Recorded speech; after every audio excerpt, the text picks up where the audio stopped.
Today's vlog is a partial rant, but it's also something to get you thinking. One of the things that I've noticed a lot of neo-pagans have a tendency to do is they will twist the gods and goddesses to fit what they think they should be versus learning about who they are based upon original sources and lore. Now, first thing I need to point out is a big disclaimer. Your personal path is your personal path. You have nobody to answer to. I'm not trying to come on here and make these videos to try to dictate to people how they should practice. Instead, I want to encourage you to think about your path. And when you make choices, make educated choices. That's it. That's one of the reasons why I'm so big on sources. And I think it's very important for individuals who are trying to get into New Age reconstruction to go back to those sources. My problem with any religion, period, and this is all religions because I think they're all the same. I think they're basically all made up. Now, let me clarify what I mean by that. As human beings, we feel like there's something out there. There's some sort of divinity. There's some sort of divine force. I've covered this in other videos. And we're trying to connect with it in some way, shape, or form. Some people in the past have made this attempt and have written things down.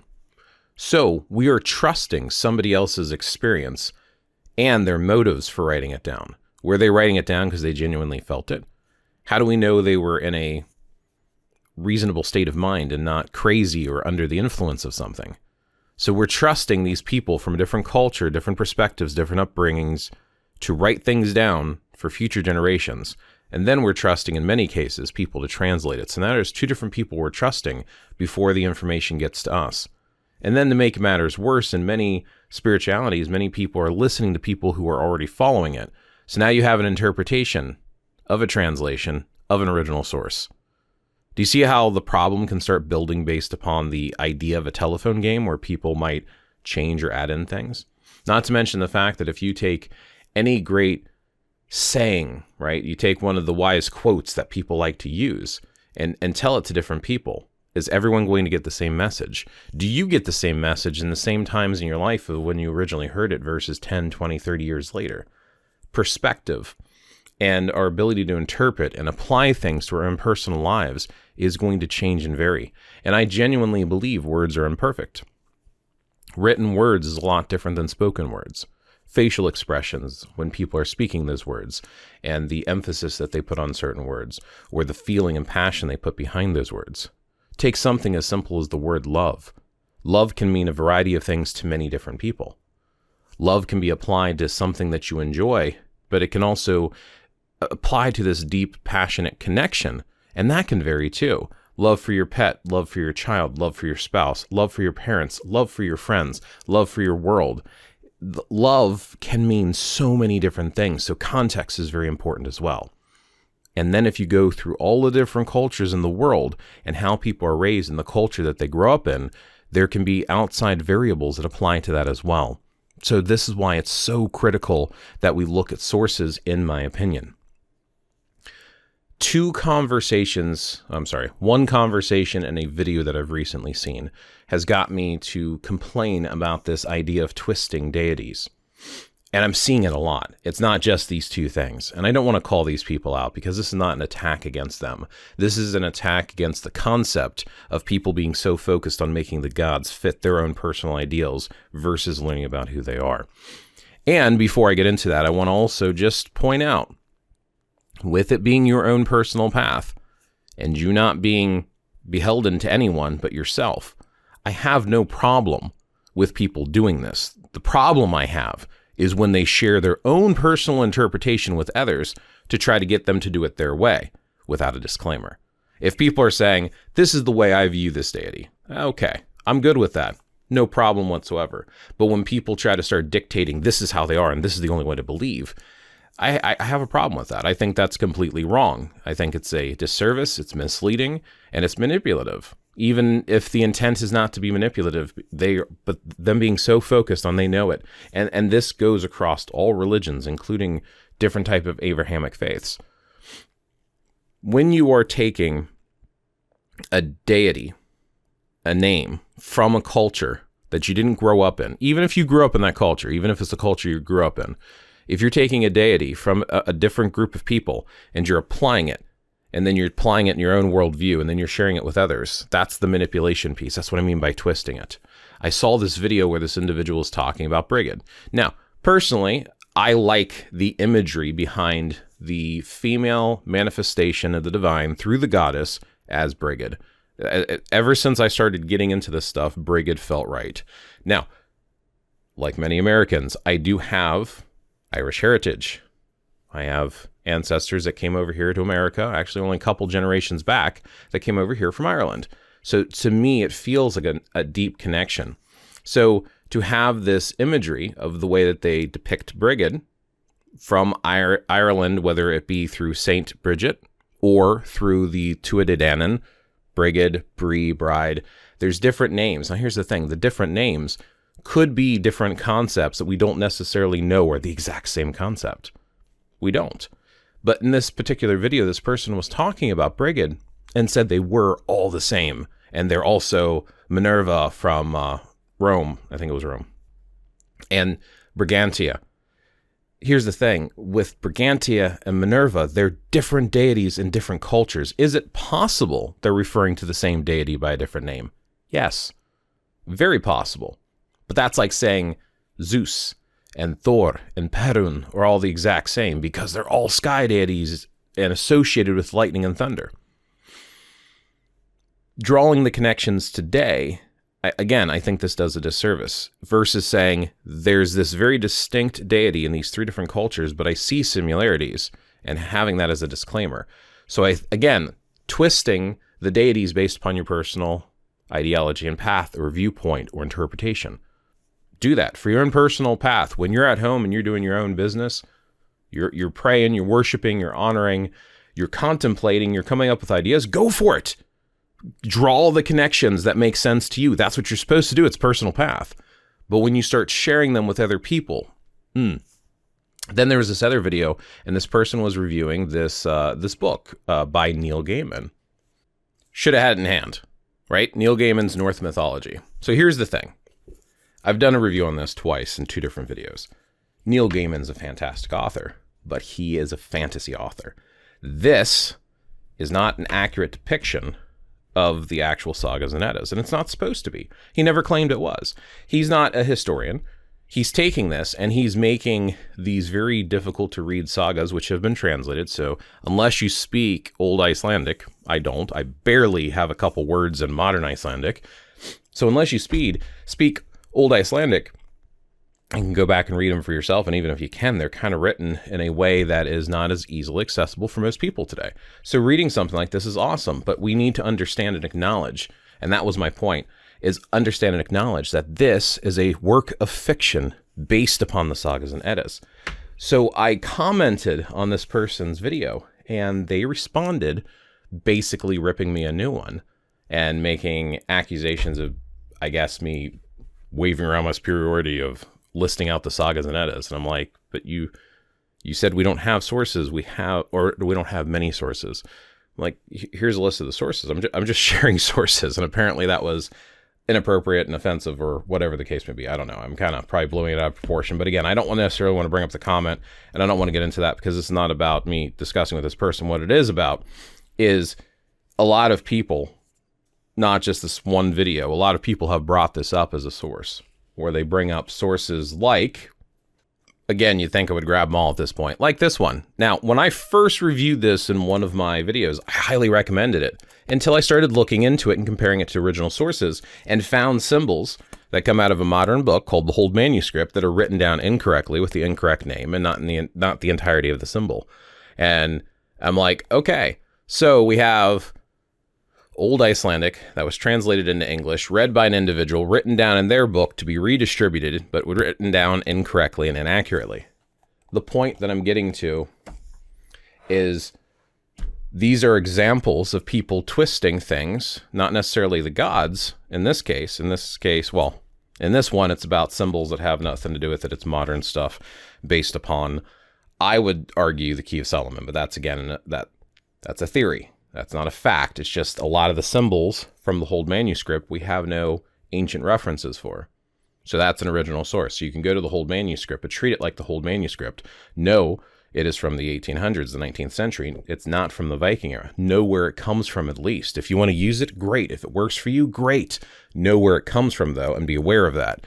And when they do take gods and deities to make them more accessible, realize that they're making twists and changes. There's nothing to say Tyr raised Fenrir, and there was a connection there. That is something that was a fabrication, and that's one of many fabrications in this book, which is fine. But now we're starting to twist them to be what we want them to be. I see people that say that this is my deity, this is my patron, and they don't read the original sources, or they ignore the original sources and they take the name and read a few paragraphs online or talk to a few people online who are also repeating their own interpretation of it. I hear people say, oh, that sounds so much like Loki. And they're Loki. Icelandic way of saying it is, anyway. They'll look and they'll compare it to like the fictional Marvel version of Loki. And they're like, oh, that's just so Loki. That's how he would be. It's like, are you sure? Or people will be like, oh, that they worship and honor and work with Loki, because they have this idea of this trickster and this fun-loving individual who just plays pranks and stuff, versus the Jotun that he was, this force of chaos, and all of the different things within the sagas, he's always causing chaos and havoc. And there's no evidence that I've seen that people used to worship Loki. Now, people who do today are going to see this. If they see this video, they're going to be very upset, and I'm sure they're going to say stuff in the comments. And you're welcome to share your thoughts. You're welcome to disagree with me. And again, there's a difference from the past and today. So if somebody wants to do that today and that's their path today, I think they should go for it. The problem comes when you start communicating that with others without the disclaimer, as I keep repeating throughout this entire video because I'm ranting right now.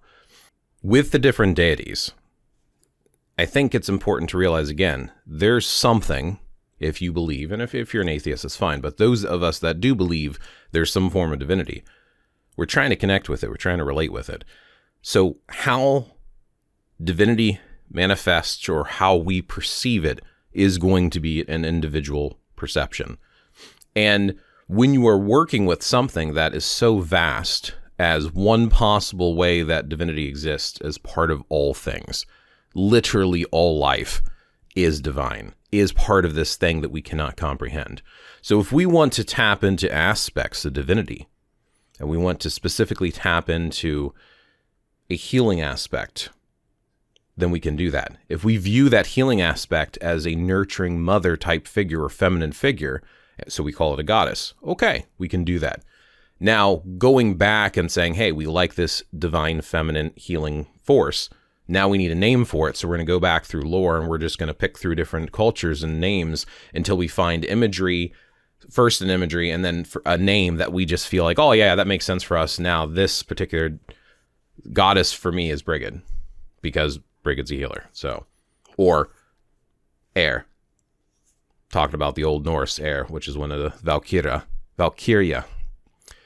That concept of just picking things out and choosing the name for it is fine for you as personal. But if you're going to say you're following Brigid and you don't want to read any of the lore or any of the confusion that might have happened around, because again, a lot of this was lost, why are we going into somebody else's culture or our own ancestry to pluck names out to fit our own personal ideas? If we're making our own personal relationship with these deities, if we're revisiting them anew, reconstructing a path to divine forces, why do we need the names from others if we're not going to choose what an entire group and culture has created around them? I know it wasn't all written down, so we don't know fully who these deities were. And what was written down, we have to trust the translations, we have to trust the people who wrote it down and their purposes behind writing it down. I've gone over this in the video. So we have to have a lot of trust through a lot of people. Why do we need that? Why do we insist on doing that? Because then you have people arguing over what the deities are like and who they are, and people have their different stories. Then you have people from the outside, and since this video is getting long, I'm going to try to wrap this up, that will look and they will say, oh, you're not contacting the right force. Like, I hear this a lot from Abrahamic faiths, especially Christianity. They'll be like, oh, well, If it's not God, you're talking to a demon or Satan or something bad, right? It always has to be something bad, but you can flip the same thing. How do you know what you're talking to is your God versus some other being? If the idea of these other malevolent beings are out there and you can't feel and understand that from working with them, you feel that love, that compassion, that connection, and it feels right to you, how do you know? And people will constantly go back to books. They'll constantly go back to lore that they've been told. I actually think some of the Christians have been doing it a little bit better in modern times. I know a lot of people like to bring up bad things about things Christians did throughout history. And yes, there's been some more recent bad things that people have done in the name of religion, regardless what it is. But if you look at the core of what people do, the average person that calls themselves Christian, a lot more people have become very open-minded and accepting. Not all of them have read their Bible, but they still believe and they use the term God. And some of them apply this term and concept God in a way that a lot of neo-pagans apply to their version of divinity. They just say God and Goddess. So I guess that's my big thing. That's my big takeaway from this, is I would encourage people to step back, look at divinity, and find a personal relationship based upon the vibrational essence and existence of what you're trying to connect with. As I'd mentioned earlier, masculine or feminine, the idea of a father or a mother, which one calls more to you, or both if you want to honor both. And if you are honoring one or the other, what aspects that fit into the divine masculine father or divine feminine mother, which aspects call to you the most? And that's where I would start the connection personally. And from there, the names don't matter as much. And if you do pick a name, like I said, it's your business. You don't necessarily need to share it with other people. That's just my 2 cents. So that's my rant for today. Hopefully this was useful and got you thinking. Makes you explore or reevaluate, maybe. Maybe it reaffirms what you already believe. Maybe you can go back and reevaluate and think about not only your own personal relationship with whatever divinity is. And this can apply to Christians as well. You know, if they view God and God's the Father and that's it, that's fine. That's your own personal relationship with divinity. I'm not telling you that's wrong. Not telling anyone they're wrong. I'm just saying that once you start sharing it with other people, consider what you're sharing and what choices you make and the way that you choose your words, because the way that you share that information can have a big impact on people. And I would prefer, in my opinion, if you're using names, reference those original sources so that people can go back to those original sources if they want to use a pre-existing name and concept. It's the same reason Christians reference the Bible. Go back to the Bible. We don't really have that in a lot of the New Age neo-pagan stuff. So if you had something that inspired you, if you had a story like the Mabinogion, if you had a story like one of the Eddas or sagas, reference that original material. Share that with people and say, this is what led me here. Let them read it and make up their own mind for themselves versus just giving your interpretation of a translation and telling them how you would do it without telling them that's what you're doing. At least tell them that's what you're doing, you know? That's my point. Anyway, I feel like I'm talking in circles at this point. Thank you for watching. As always, feel free to interact. Agree, disagree, leave it in the comments. I like hearing different perspectives and opinions, and I open conversation even if you don't agree. Anyway, thank you. Have a good one. I'll catch you next one.